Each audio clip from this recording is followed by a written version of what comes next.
You often don't see examples of theological bias in translation, but I came across a rather interesting one in a verse that actually is pretty hard to translate. So let's take a look at 1 Corinthians 15, 1 and 2.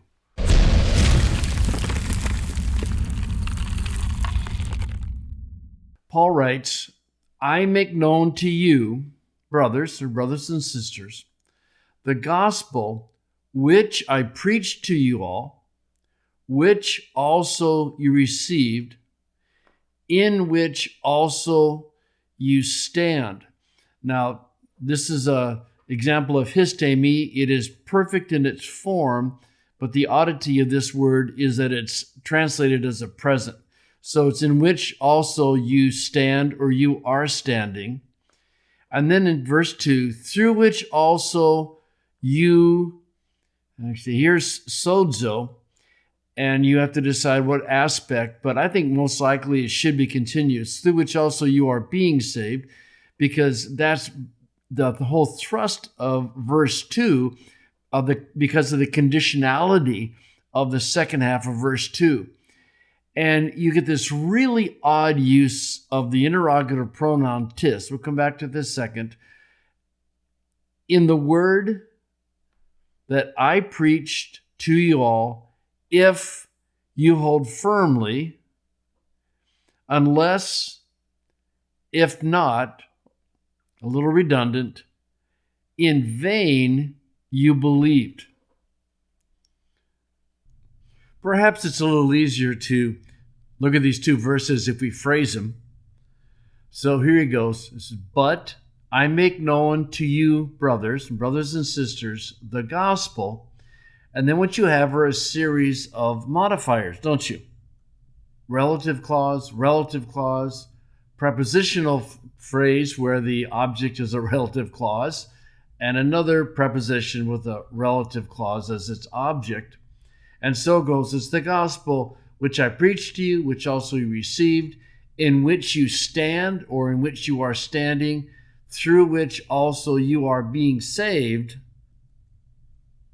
And then we get this really odd use of tis. What's going on? Well, this is one of those times where you just simply have to open up BDAG and go, how else can tis function other than as an interrogative pronoun? And the answer is, it can function as a relative pronoun as well, which is really weird, huh? But the other thing that makes this really strange is that the if you endure is at the end of the phrase. And so I do this sometimes when things are a little weird. And so Paul says, if you endure, you hold fast to, perhaps it'd be better, and then you have, in essence, a relative pronoun. If you hold fast to which word I preached to you all.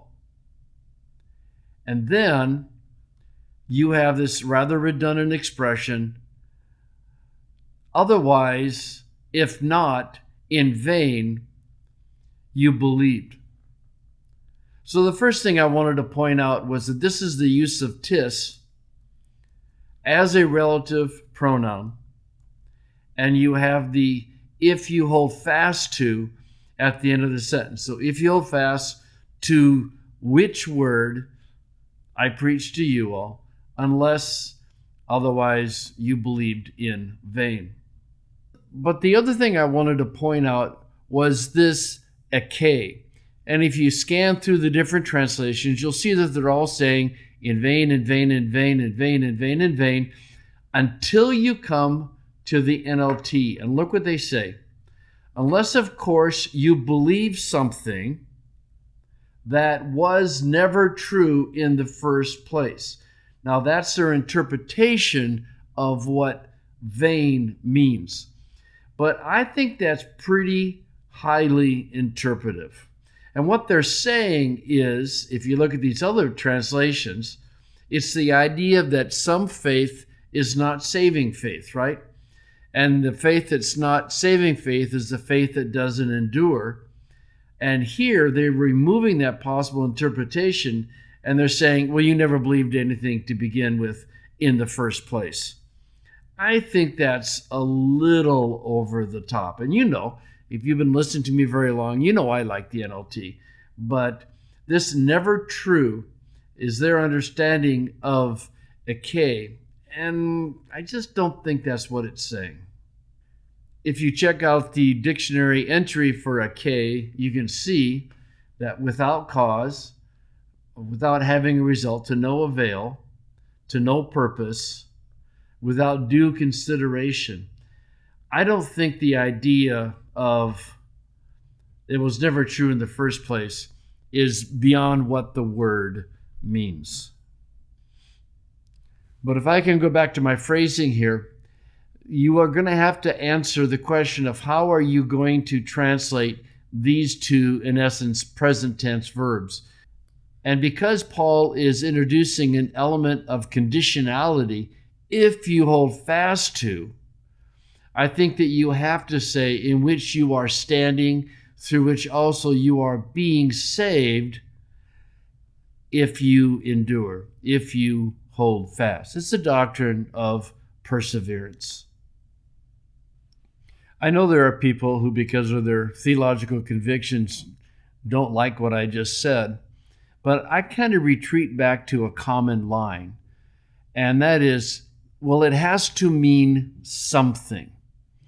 Paul is writing to the Corinthian church, and he's saying that they have heard the gospel, they received it, they're standing in it, they are being saved as long as they persevere.